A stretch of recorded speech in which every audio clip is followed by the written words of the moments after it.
The roar of fire and iron, a flash that reshaped history. When the United States emerged from its infancy as a struggling republic, it wasn't diplomacy or territory that defined its rise, it was innovation. A weapon forged not merely from steel but from ambition, ingenuity, and the hunger to dominate the modern age. Before the world spoke of atomic bombs, stealth fighters, or nuclear submarines, there was one weapon that changed everything. It didn't just protect a nation, it defined one. This is the story of that weapon, the first American creation that would set the path for its transformation into a global superpower. As the 19th century dawned, the United States was still a young country, geographically vast but politically fragile, still proving itself to the old empires of Europe. Britain ruled the seas. France commanded science and art. But America, restless and determined, was about to show the world that its ingenuity could rewrite the rules of war. The early 1800s marked an explosion of invention. Steam engines roared across rivers. Factories belched smoke into the skies. And with every machine came a new hunger: efficiency, precision, and most of all, power. In Springfield, Massachusetts, and Harper's Ferry, Virginia, a quiet revolution was underway inside America's armories. Men with soot-covered hands and brilliant minds were crafting not just weapons but a new philosophy of war. It was here that the concept of interchangeable parts was born, the first step toward industrial-scale weapon production. No longer would muskets be handcrafted, one by one. Now they could be assembled like clockwork, each identical, each efficient, each deadly. This innovation laid the foundation for what would become America's first defining weapon, the Springfield Model 1795 musket. It wasn't the most accurate rifle nor the most beautiful, but it was the first truly American firearm, mass-produced, reliable, and built to arm a nation. The Springfield 1795 became more than a tool of war. It became a symbol, the weapon of a rising people, capable of equipping an entire army with uniform precision. But the American appetite for invention did not stop there. While Europe rested on centuries of military tradition, the U.S. was experimenting, testing, improving, and innovating at a pace that startled even its own generals. From the War of 1812 to the Mexican-American War, these weapons began to speak a new language of power, one that would echo across the world by the mid-19th century. The birth of firepower, Samuel Colt and the Revolver Revolution. No name better captures the audacity of American innovation than Samuel Colt. A man driven by equal parts genius and self-promotion, Colt didn't just invent a weapon, he changed warfare forever. Before Colt, firearms were slow, clumsy, and limited. A soldier could fire once, maybe twice, before fumbling with powder and shot while his life hung in the balance. But in 1836, with the creation of the Colt-Paterson revolver, everything changed. For the first time, one man could carry the firepower of six. Colt's invention wasn't just a mechanical marvel, it was a psychological one. The revolver gave American soldiers, lawmen, and settlers a sense of confidence, a feeling that they could face any threat, human or otherwise, and prevail. By the time of the Mexican-American War, 1846–1848, Colt's revolvers were in the hands of American troops storming across deserts and mountains. Officers like Captain Samuel H. Walker praised the weapon's reliability and demanded more powerful versions. Colt listened, and the Colt Walker revolver was born, a .44 caliber beast that could punch through armor and terrorize opponents. That partnership between inventor and soldier would become a recurring theme in America's rise. Innovation meeting necessity, science fused with war. Colt's revolvers soon spread far beyond the battlefield. They armed the pioneers pushing westward, the lawmen of the frontier, and the outlaws who defied them. The revolver became a distinctly American icon, not just a weapon, but a symbol of independence, determination, and dominance. The industrialization of war. By the mid-19th century, the United States had entered a new phase, the industrialization of war. No longer were weapons the craft of blacksmiths, they were the products of factories, assembly lines, and national ambition. As tensions rose between North and South, America stood on the brink of tearing itself apart, and yet, in that destruction came a transformation. The Civil War, 1861–1865, would become the crucible that forged modern warfare, and it was American industry that fueled it. The North's ability to mass-produce rifles, artillery, and ammunition outmatched anything the Confederacy could imagine. The Springfield Armory churned out hundreds of thousands of Model 1861 rifled muskets, precise and deadly, capable of striking a man at half a mile. It was no longer the musket line that decided battles but technology. Railroads moved troops faster than ever, telegraphs transmitted orders instantly, and factories ran day and night feeding the hungry machinery of war. From this chaos, a new truth emerged. America had discovered not only how to fight but how to manufacture victory. When the smoke cleared in 1865, the United States was no longer a fractured collection of states. It was an industrial powerhouse, and the world had taken notice. The dawn of global ambition. After the Civil War, the rest of the world began to see the American military not as an underdog but as a rising power. The nation's engineers continued their relentless march forward. By the 1870s and 1880s, American inventors like Richard Gatling and Hiram Maxim were introducing weapons that defied imagination.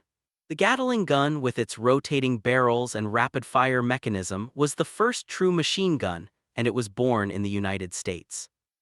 Dr. Richard Jordan Gatling had invented it not out of malice but out of a belief that mechanized warfare could reduce the need for human soldiers.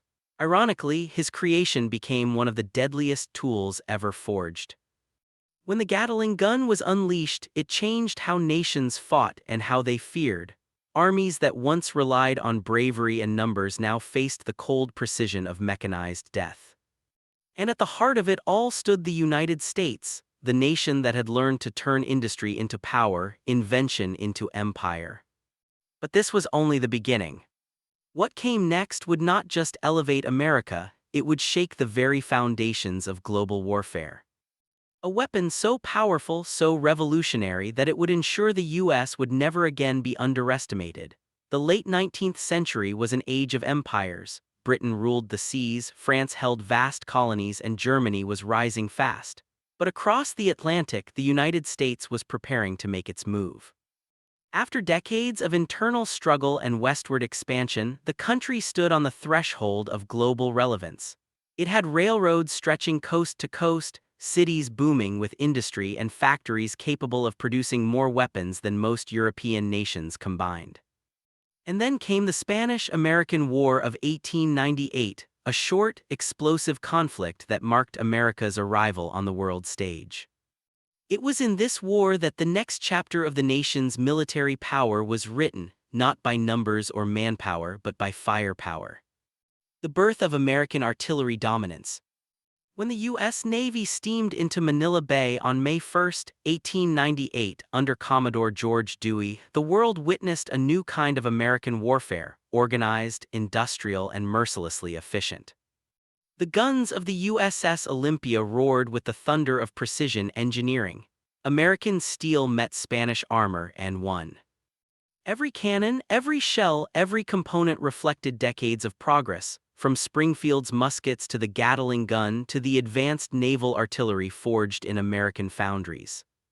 The message was unmistakable. America had mastered the art of production-based warfare. It could now project power thousands of miles from its shores, something no nation had imagined from the republic born in 1776. The Spanish fleet lay in ruins.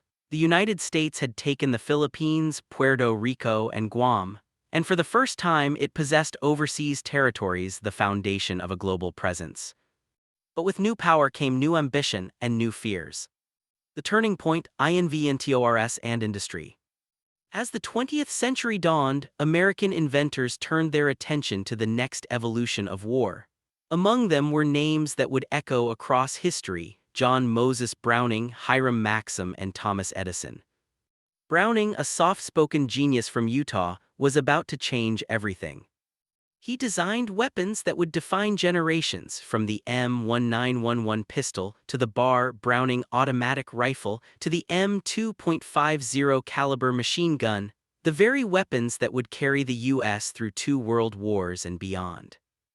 The genius of Browning lay not only in invention but in simplicity. His designs could be mass-produced, easily maintained, and relied upon under the worst conditions. In every sense, his weapons embodied the spirit of America itself: rugged, efficient, unstoppable. By 1914, as Europe descended into the hell of World War I, the United States stood ready, armed with the legacy of innovation that had been building for a century. World War I, the test of power. When the United States entered the Great War in 1917, it was no longer a mere participant in global affairs. It was the industrial giant that would decide the outcome. Factories across the nation erupted with activity. Millions of rifles, machine guns, artillery shells, and vehicles poured from production lines. Browning's new designs, the M1917 water-cooled machine gun and the BAR, gave American forces unmatched reliability in the mud and horror of the Western Front. But beyond the trenches, a new weapon was emerging, one that combined American engineering, chemistry, and ambition into a single force of devastation: the airplane. For the first time in history, war reached the skies. American-made aircraft, equipped with synchronized machine guns, began to change the rhythm of battle. When the war ended in 1918, the U.S. had not only helped secure victory, it had proven that its industrial might could be weaponized on a scale no other nation could rival.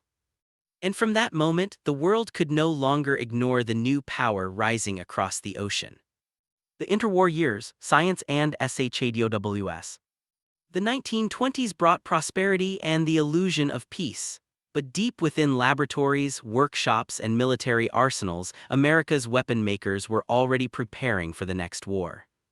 The lessons of World War I were clear: firepower won battles, but technology won wars. Engineers worked on faster planes, more accurate bombs, and stronger ships. Companies like Boeing, Lockheed, and General Motors turned peacetime innovation into military potential. And then came the Great Depression, a collapse that crippled economies worldwide. Yet even in those dark years, American research did not stop. By the 1930s, whispers of another global conflict began to echo. In Europe, Hitler's armies marched.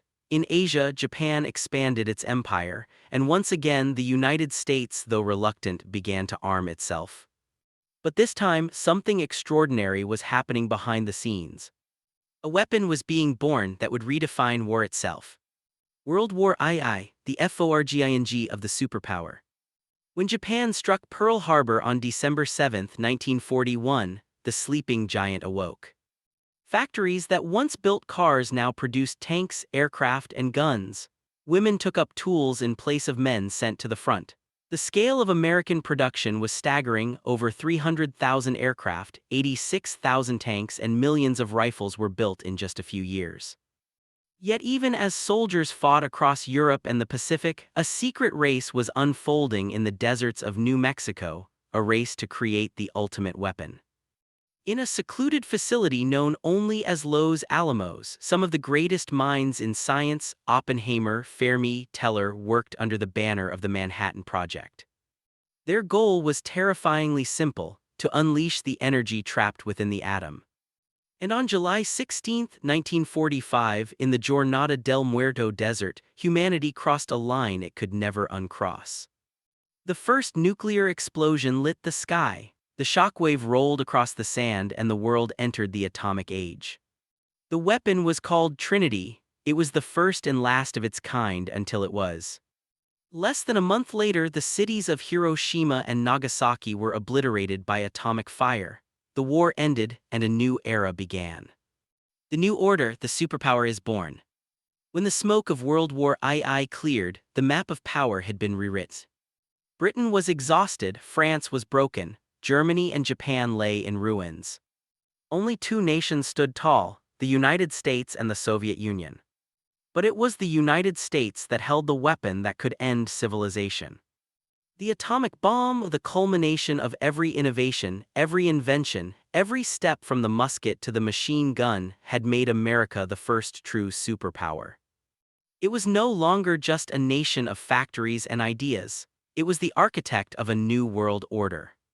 The weapon that made the United States a superpower was not one device, but a legacy, a continuous evolution of ingenuity and ambition. From Springfield's muskets to Colt's revolvers, from Browning's rifles to Oppenheimer's bomb, each invention carried the same message: power is built, not born. And America had built it better than anyone. Epilogue: The Legacy of Power. Today, the echoes of that first weapon still resonate. The Springfield Armory stands as a museum, a silent witness to the birth of industrial warfare. Colt's revolvers sit behind glass, polished but eternal. The Gatling gun, once a curiosity, is now recognized as the ancestor of every modern machine gun. And in the deserts of Nevada, the sky has been lit again and again by the weapons that came after, more powerful, more precise, more terrifying. The story of the first weapon that made the USA a superpower is not just the story of steel and fire. It's the story of how invention, ambition, and destiny intertwined, and how one nation learned to turn innovation into dominance. Because in the end, history is not written by those who fight the longest, but by those who build the deadliest tools. And America built them first. The mushroom clouds over Japan marked not just the end of World War II, they signaled the beginning of a new, far more dangerous chapter in human history. The United States, now armed with the most powerful weapon ever created, stood alone at the pinnacle of global power. But supremacy invites challenge, and in the ashes of Europe, one rival began to rise: the Soviet Union. The Cold War wasn't a traditional conflict. There were no decisive battles, no declared wars. Instead, it was a duel of science, ideology, and will, a race to dominate the planet without destroying it. And once again, America's power would rest on its ability to innovate. The nuclear age: fear and balance. In the late 1940s, as Soviet scientists worked tirelessly to build their own atomic bomb, American engineers raced to stay ahead. The result was the hydrogen bomb, a weapon 1,000 times more powerful than the one dropped on Hiroshima. In 1952, the U.S. detonated Ivy Mike, the world's first thermonuclear device, vaporizing an entire island in the Pacific. The explosion created not just a crater, but a new form of fear. From that moment on, warfare was no longer about victory, it was about survival. The weapon that made the U.S. a superpower had now become both its shield and its curse. Cities built fallout shelters, schools held duck-and-cover drills, children learned to hide under desks while politicians debated the balance of terror. The U.S. and USSR began an arms race that would define the century, stockpiling thousands of warheads, each capable of annihilating civilization many times over. Missiles, bombers, submarines, all built to ensure that if one side struck, the other could respond instantly. This grim equilibrium became known as mutually assured destruction, or MAD, a doctrine that kept the peace through the promise of apocalypse. And yet, behind this deadly logic was the same force that had driven America since the 18th century: invention. Every new weapon, from the intercontinental ballistic missile to the nuclear-powered submarine, was another testament to the relentless ingenuity that had begun with a single musket 2 centuries earlier. The space race: war beyond Earth. In 1957, the Soviets shocked the world by launching Sputnik, the first artificial satellite. For a brief moment, it seemed that America had lost its technological edge. But the response was swift and absolute. The U.S. poured billions into science, engineering, and education. Within 12 years, Neil Armstrong would step onto the moon, and behind that achievement lay a network of military ambition. Rockets, guidance systems, communication networks, all were born from the same innovation that had once forged America's weapons. The space race wasn't just about exploration, it was about supremacy. Whoever ruled the heavens would rule the earth. And America, driven by fear and pride, made sure it would never fall behind again. By the 1960s, the United States had turned technology itself into a weapon: not just missiles or bombs, but satellites, computers, and intelligence systems that could see, hear, and strike anywhere in the world. The Vietnam era, the limits of power. But even as technology soared, America learned a painful truth: power has limits. In the jungles of Vietnam, the world's most advanced military found itself mired in a conflict that no weapon could easily win. Helicopters thundered overhead, jets screamed across the sky, napalm burned through forests. Yet the enemy remained invisible, patient, determined, unrelenting. The Vietnam War revealed the cost of overconfidence. It showed that even the most powerful nation could be bled slowly by guerrilla tactics and political division. Still, it was in this crucible that new generations of weapons emerged: the M16 rifle, attack helicopters, and precision-guided bombs, tools that would shape warfare for decades to come. Even in defeat, American innovation advanced. The lessons of Vietnam would later define how the U.S. fought every modern war. The digital revolution, information as a weapon. By the 1980s, the world had changed once again. Microchips replaced machinery, computers became the new battlefields. President Ronald Reagan's administration unveiled the Strategic Defense Initiative, or Star Wars, an ambitious plan to use satellites and lasers to defend against nuclear missiles. Though the system was never fully realized, the concept terrified the Soviet Union, forcing them to spend resources they didn't have. Meanwhile, American engineers were developing technologies that would quietly redefine warfare: GPS, stealth aircraft, and early versions of the Internet. These inventions, born from defense spending, would later transform civilian life, turning America's military power into global cultural dominance. When the Berlin Wall fell in 1989 and the Soviet Union collapsed 2 years later, it seemed the long contest was finally over. The United States stood alone once again, the undisputed superpower of the modern world. But even in victory, the cycle of invention continued. The War on Terror, the invisible battlefield. The attacks of September 11, 2001 marked the dawn of a new kind of war, one without front lines or clear enemies. Once again, the U.S. turned to technology for answers. Unmanned drones took to the skies, capable of striking targets half a world away. Satellites and surveillance systems tracked movements across continents. The Internet, once a tool of connection, became a weapon of intelligence.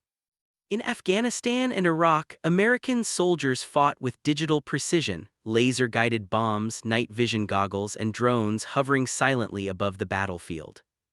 But even as these weapons evolved, the lessons of history echoed once more. Every new technology brought both power and consequence. The modern era, artificial intelligence, and the next frontier. Today, the legacy of America's first weapon lives on, not in the smoke of battlefields, but in the hum of servers, the algorithms of drones, and the circuitry of machines that think for themselves. Artificial intelligence now guides missiles, analyzes threats, and even predicts conflicts before they happen. Cyber warfare has replaced artillery, battles fought not with bullets but with data. The Pentagon's laboratories develop autonomous drones, hypersonic weapons, and quantum systems that may one day make human warfare obsolete.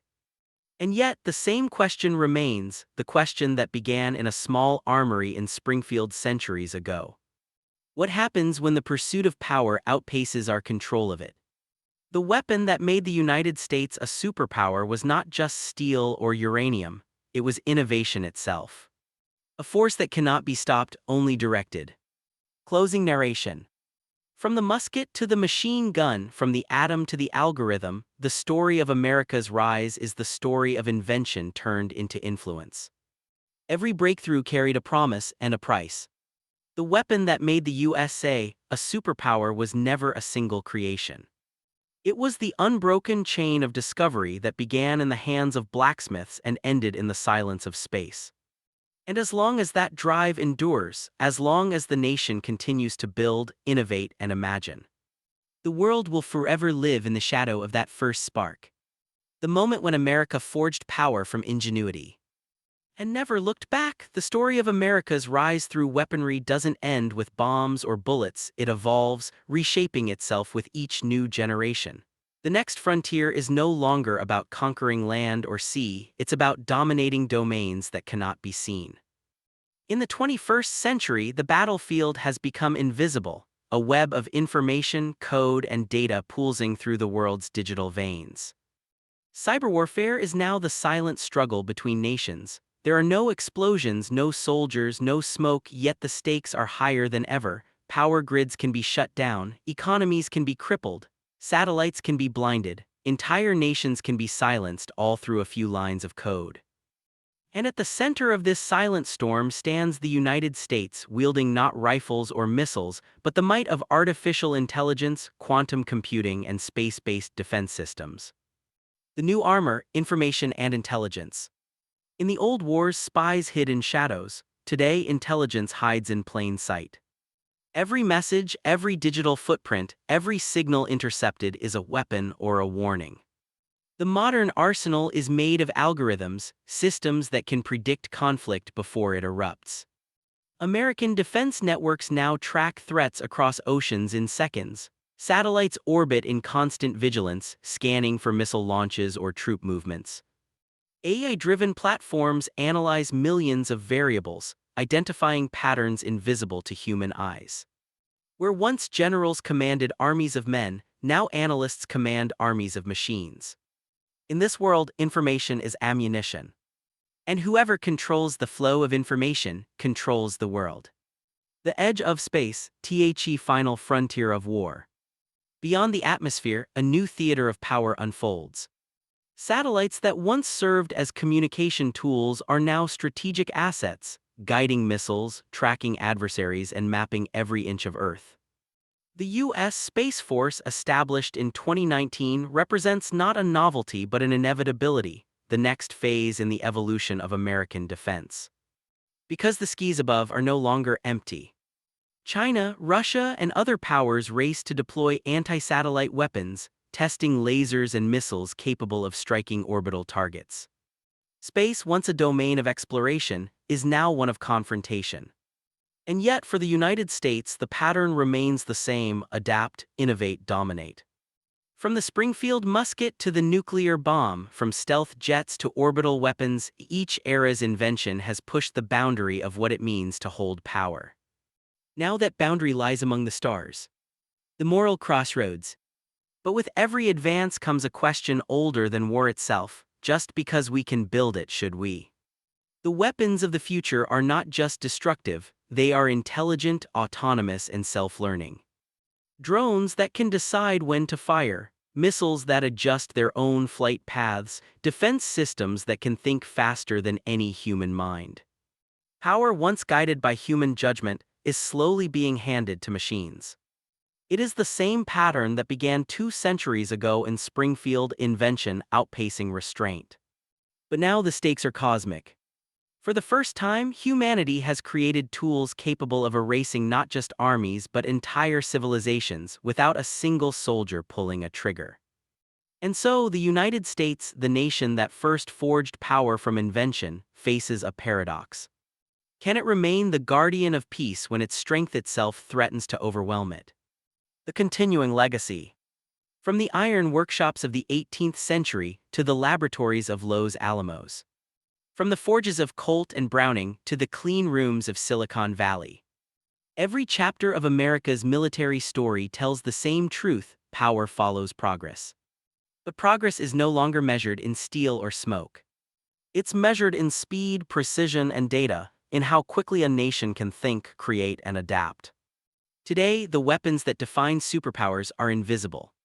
Cyber shields that protect entire grids, AI systems that fight in milliseconds, satellites that see in every spectrum of light. The musket that armed the first American soldiers has evolved into technologies that shape the destiny of humanity itself. And though the tools have changed, the driving force remains the same: a relentless belief that invention can secure safety and that power can ensure peace. Epilogue: the endless forge. History never truly ends, it only transforms. The first weapon that made the USA a superpower was not a musket, not a bomb, not a missile. It was the idea that power could be engineered, that through human ingenuity a nation could carve its place in history not by heritage but by creation. Every scientist, every soldier, every engineer who ever built something in the name of defense contributed to that legacy. And as the 21st century unfolds, one truth remains eternal. The greatest weapon America ever forged was not the one it aimed outward, but the one it carried within. The mind that dares to build the impossible. Because in the end, power fades, empires crumble, and technology evolves. But the spark that began it all, the drive to create, to innovate, to dominate through invention, still burns brighter than ever. That spark was the first weapon that made the United States a superpower. For every empire that rose through strength, history demanded a cost. The United States was no exception. Its weapons, born from innovation, carried both the promise of protection and the shadow of consequence. Behind every invention stood a trail of sacrifice, soldiers lost, scientists burdened by guilt, and civilians caught in the storms of progress. The atomic scientists of Los Alamos watched in awe as the desert lit with blinding light, and then in silence as cities vanished under the same fire. Some celebrated victory.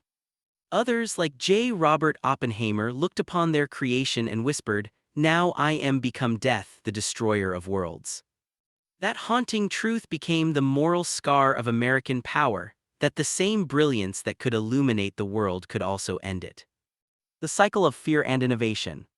Throughout the second half of the 20th century, America's greatest weapons were born not from confidence, but from fear. Fear of being overtaken. Fear of losing control. Fear of the unknown future it had itself unleashed. The Cold War taught the nation that survival depended not on might alone, but on the ability to stay one step ahead. That philosophy became the blueprint for the next 70 years. Every rival, every challenge, every whisper of danger only drove the machine forward, producing new tools, new doctrines, new technologies. By the time the 21st century dawned, the line between weapon and innovation had nearly disappeared. A smartphone could access intelligence once reserved for generals. A drone built for filming landscapes could be turned into a precision strike tool. The internet, once a defense project known as ARPANET, had connected the planet and exposed it to new forms of warfare. The United States had given birth to a paradox. Weapons that could defend the world, and the same systems that could endanger it. The human element, the soul of power. Yet amid all this machinery, the heart of American power has never been steel or silicon, but the human will to adapt. From the musket craftsmen of Springfield to the engineers at NASA, from the pilots who flew over Normandy to the programmers guiding drones across the Middle East, it has always been human imagination that transformed raw materials into dominance. That imagination, daring, restless, and sometimes reckless, is both the nation's strength and its burden.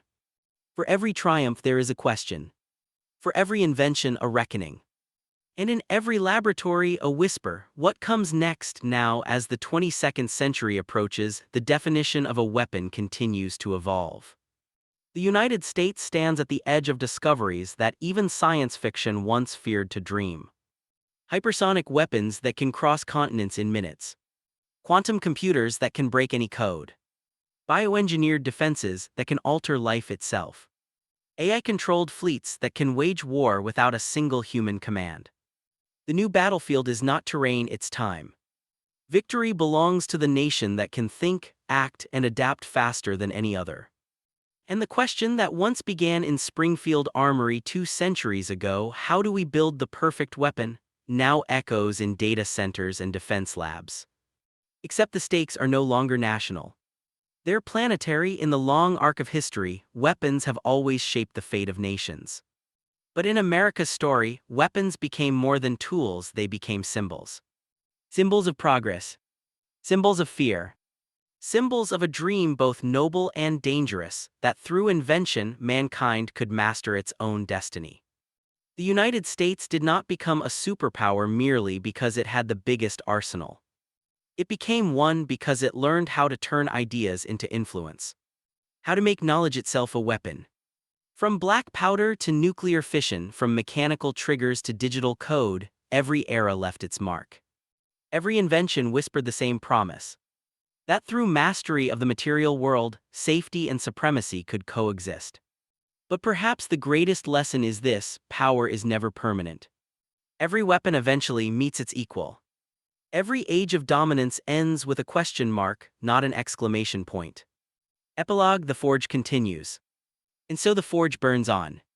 In laboratories beneath deserts, in ships beneath the sea, in servers buried under mountains, the process never ends. Design, test, refine, repeat. Each generation inherits the same fire, the same belief that one more innovation will secure peace. And maybe for a time it does. But the legacy of the first weapon that made the United States a superpower is not just found in museums or arsenals. It lives in the DNA of the nation itself. In its creativity, its ambition, its contradictions. Because America's greatest weapon was never just forged in metal. It was imagined, shaped by minds that refused to accept limits. That imagination remains both its light and its shadow. Its creation and its curse. And as history turns its next page, one truth will remain unchanged. Every superpower is built not on the strength of its weapons, but on the fire of the ideas that forged them. The story does not truly end. Because every weapon, every breakthrough, every line of code written for defense becomes the foundation for something greater or something far darker. The same nation that once forged muskets in wooden mills now designs autonomous machines that can decide life and death in milliseconds. And the same dream that began with black powder still burns. The dream of absolute security. But in chasing that dream, the United States and the world it leads has entered a new age where power no longer looks like armies marching or cannons firing. Power now travels at the speed of light. It hides in signals, satellites, algorithms. It listens through microphones, watches through lenses, and moves unseen across the digital void. The digital weapon age. Today, the might of a nation is not measured only by missiles and fleets, but by data. By who controls it, who protects it, and who can weaponize it. Cyber warfare has become the new frontier. A single breach can cripple cities, halt economies, and paralyze nations without firing a single bullet. The Pentagon's walls are now firewalls. Its battlefields are networks. And its soldiers may never leave their desks, yet command invisible wars that ripple across continents.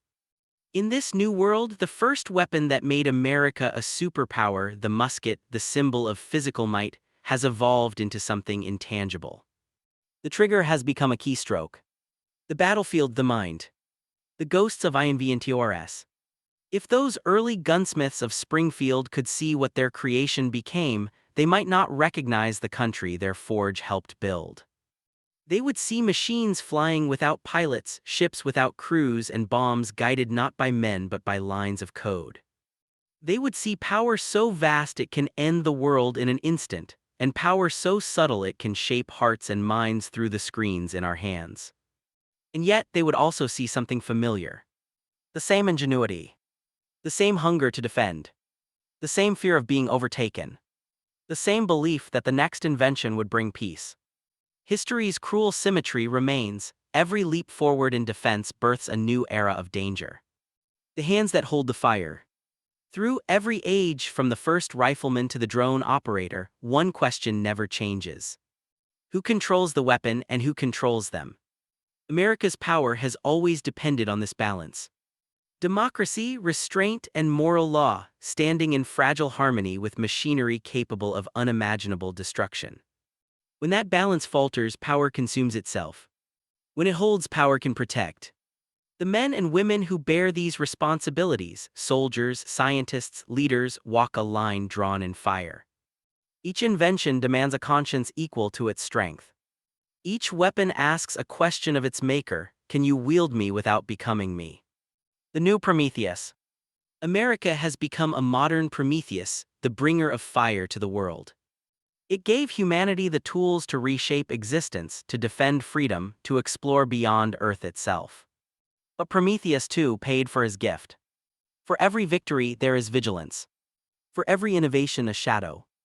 And still, the forge continues, humming in silence beneath laboratories and think tanks, as engineers, scientists, and strategists build tomorrow's arsenal. They do not call themselves warriors. Yet, like the gunsmiths of the 18th century, they are the architects of destiny. And whether that destiny shines or burns, only time will decide. The unwritten chapter. The story of the first weapon that made the USA a superpower is not just history. It's prophecy. Because the pattern will repeat as it always has. One nation's pursuit of safety becomes another's reason to fear. One generation's defense becomes the next generation's threat. And every invention, no matter how noble, carries within it the seed of destruction. The true weapon was never steel, gunpowder, uranium, or code. It was the idea that by mastering power, humanity could master fate. Perhaps someday, history will record the moment that idea was finally tamed. Or perhaps it will only echo, in ruins, in data, in memory. Until then, the forge burns on. And in the glow of its fire, humanity still stares, awed, afraid, and unyielding, at the first weapon that made the United States, and perhaps the entire world, a superpower.